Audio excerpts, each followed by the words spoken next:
Is there lava too? Wow. Because it's all randomly generated, we get some weird patterns and stuff. And I really like that sometimes water just flows out of places, and so does lava. Something about the dynamics that are just really charming to me.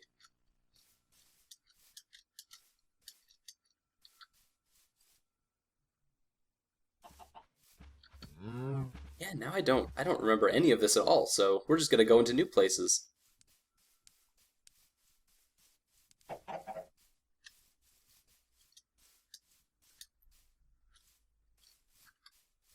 So as we explored, Metagrim was explaining how sometimes when you have updates, chunks won't line up correctly, and we'd run into a direct dividing line between chunks. There would be like a river in the middle or something like that, where we would just see the flat face in a square of one chunk hitting another chunk at completely different elevations. And then there would be like caves inside of those chunks that were only half formed because we didn't form the rest of the chunks. What's going on over here? It's like a little island oasis. This is cute. I like it. It's like a little crescent moon isle. Oh my gosh. They're just... You guys are the local horses. They're so cool looking. Some white ones and some painted ones. Oh, okay. Okay. I ain't got nothing for you. I think if I have a saddle, I can, like, just put it on and then ride that pony. I think that's how it works, but I'm not an animal scientist.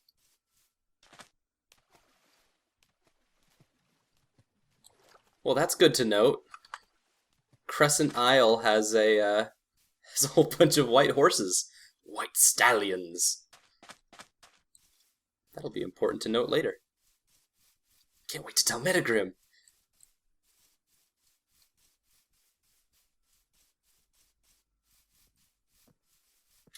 It's been interesting. We've been doing this for about a month.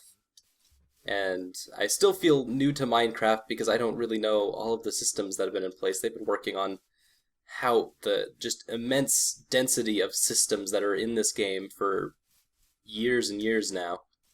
And in my 1 month, lo and behold, I have not mastered the game at this point, which is fantabulous. But it always gets me thinking about the idea of the persistent world. And persistent world games have been around for 35 years, arguably much, much longer. Brown ponies! Oh. Chickens and ponies, they're like best friends together. Ooh. You have sunflowers? Wow. I just punched one and it gave me 2. Oh, no, I punched 2 and it gave me 2. Oh, here. Whoa! Oh dear. This is where I die. Jesus. Who put a hole here? It's very irresponsible. My god. I'm frolicking through the meadows and I just drop into a hole. I don't know how this works. There was a cave I could have went into, but they're everywhere. What's wrong with people? Digging holes and waiting for me to fall into them like a Venus flytrap dungeon. But the idea of the... Am I still going... Oh, I'm going east. Okay. Wow, this is somewhere completely different than we went. How did we run into the north being ocean? I don't understand this. It's like some kind of labyrinth stuff. We ran north for a long time. Now we're going east. Maybe I missed an inlet or something? I don't know. I don't remember that. I remember ocean being to our east. Oh, like it is now. Okay. Wow. I'm super lost. I wish I had a map or something. I don't remember sunflower plains. That's really cool, though. Anyway, get me thinking about persistent worlds and what that means. We've had persistent worlds for 35 years at the least. The earliest incarnations I can think of are the old multi-user dungeons, MUDs, chat rooms turned into full games is basically what they were. Chat rooms that had rules and coding to them that allowed people to communicate online. This is proto-internet's Internet 1.0. And people would hang out and do all the exact same stuff that people do on the internet now. They'd be trolling each other and getting salty and being rude to one another and making big things, just like you do in Minecraft.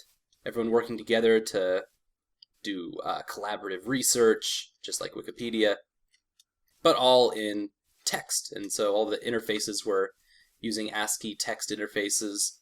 Very pretty, beautiful spaces. Oh no, it's getting dark. But that is also, just like in Minecraft, that is a collaborative space where people play together. Metagrim taught me to always keep your bed handy when you go out exploring. We had a punch-out in a deep forest where things got very violent. It was... we're in a forest biome, okay. Sorry, I've been keeping those stats up for too long. They just kind of entrance me every time. There's so many numbers moving so fast. Yeah, we're in the forest biome now, but there's a deep forest where it's like full tree coverage. And you can... What is that? Oh, they're wolves. They're little wolves. Wolves and cows. What are you doing? Oh, yeah. What's up? I don't want to bother the wolves. Oh, there's more of that plane. Like running around in a big circle. Okay, so if I'm remembering right, we're going south. Yeah, this is back to our the savanna biome that we were in.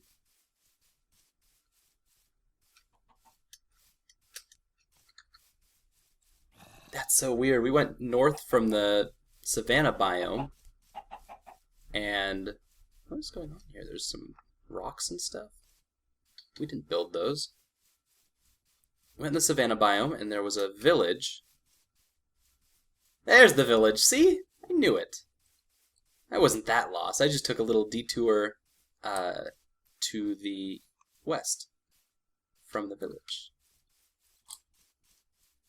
This is our first village. I've never gotten to see these guys. They share.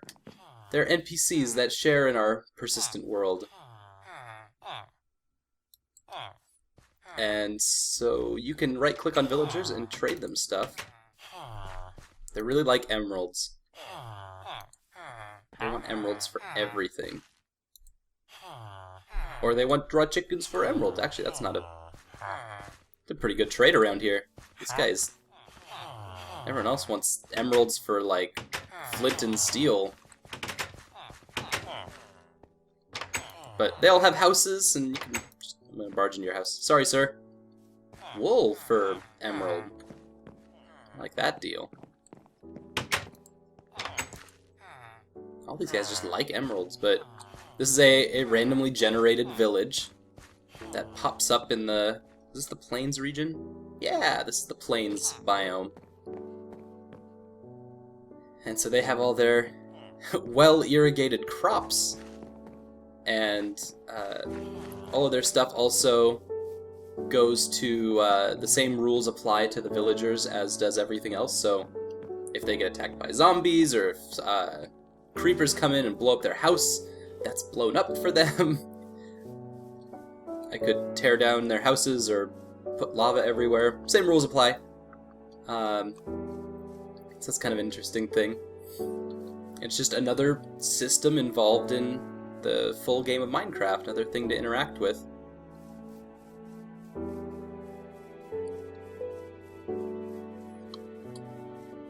trying to think if there's earlier kind of prototypical models of shared collaborative spaces in media before that are just like a persistent world kind of video game. I don't know. Oh, here's our horses. These are the horses that we did find. We found black and white painted horses. And it's weird. I think there's some kind of like Darwinian breeding stuff going on where you breed horses together and I mean, this one's got spots for whatever reason. Looks like if they spawned black horses and a black and white painted horse, then you get polka spots? That's what we saw on the Crescent Island. There was white and there was a couple spotted ones. But other than that, they were all white, and so, I don't know. Edgar's gonna be so excited when he finds out he has a choice in colors. This is... I remember all of this now. So this is the deep forest. This is trees everywhere to such an extent that it is dark. Oh my. I'm gonna take a little sneak peek. Looks like there's a river dividing it. Oh, hey Squiddy. And so, this is, going through this is like straight out of Zelda. You got creepers hiding in the trees, zombies and other kinds of things that would burn up in the daylight, just hang out in here, chill out. And they're like, sup, what's going on? Spiders are always angry here. They need light to calm down. But the other little detail, if I can have the food to do this right. Come on, baby. Is that the treetops are so dense that you can walk on them. And so if you're clever and strong in your movement, you can jump the treetops. But going deep in the forest feels like it's just straight out of Zelda, where there's monsters everywhere, and they're kind of spread out in a way where you can just kind of run up to them and fight them, like the forest temple stuff. Got some lava here.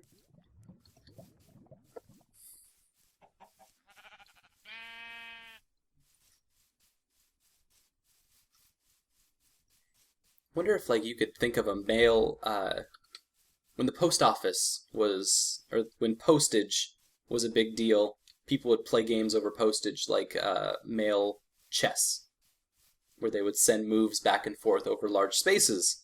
So you'd have a pen pal and you'd play chess against them. Wondering if that would considered a persistent world type game. Definitely did have the same kinds of connections that you would make playing Minecraft with someone. Oh, here's the jungle. We just crossed over some big hills into... I'm just gonna jump straight down. Yeah, it's interesting to think about what kinds of spaces we can play in that are considered a persistent world, and that they continue when we are not there, or continue with a large group of other people, or even a small group of other people. The game spaces that we inhabit and play in together. And so, I mean, this is what we're talking about right now, is like, after I'm finished with the recording in real life, on the real side, Solon's side of RDLP, I can go tweet to Metagrim or call him up on Skype and be like, I found all these horses. And then show him the video, and we can plot out, oh, this is where each of these horses are. I think there's like a map. I don't know what maps are yet, but we can figure those out when we get there.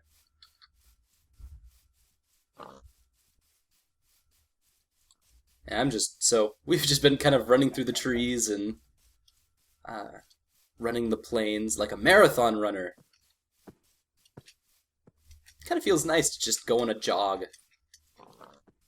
you know, run from Seattle to, we still going? Yeah, we're going north. To Canada. Heading up to the Vancouver area. Gotta go past Forks.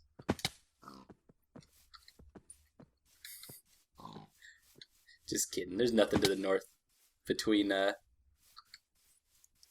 what do we have? You go Seattle to Linwood, to Everett, to Marysville, to Smoky Point? I think that's right. Past Tulalip, the casinos are there, and the reservation. And then I think there's just 2 hours and then Canada. I don't think there's anything in those 2 hours. I'm trying to remember and I can't. Unlike, if you go the other way, you'll at least reach the other Vancouver, because there are two. There's Vancouver, BC, and then there's Vancouver, Seattle, Vancouver, Washington, which is why Vancouver, BC is called Vancouver, BC. It's a mess. So we're going to the North Vancouver, and because our persistent world, we're basing it on Cascadia, is the land of Cascadia that roams over the plains. That means we're also going to have a Vancouver, BC, and a Vancouver, Washington, equidistance from each other if you go north or south. And those Vancouvers are completely different places.